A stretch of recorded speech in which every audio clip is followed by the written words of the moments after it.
Hi, let me show you how to clear Siri suggestions on iPhone. For that, as a first step, we need to find and open settings and then go through the list to find Siri tab.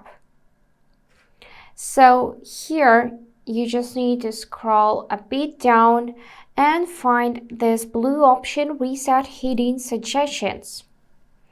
By tapping it, you will clear Siri suggestions. So let's tap Reset.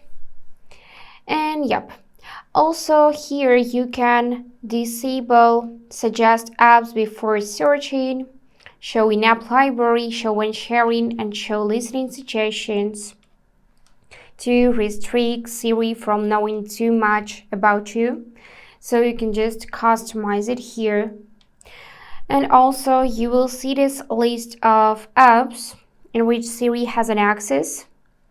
So you can manually disable Siri in some of the apps. For example, don't allow to learn from this app. And for that, we need to toggle off the switch so that Siri wouldn't know too much about the apps, about suggestions, and you'll be able to control what you want to see on your device, but not Siri suggestions.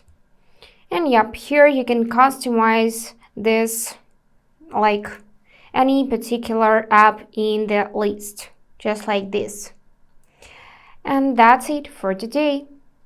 If this video was helpful, please subscribe, like, and comment. And I wish you all the best. Bye bye.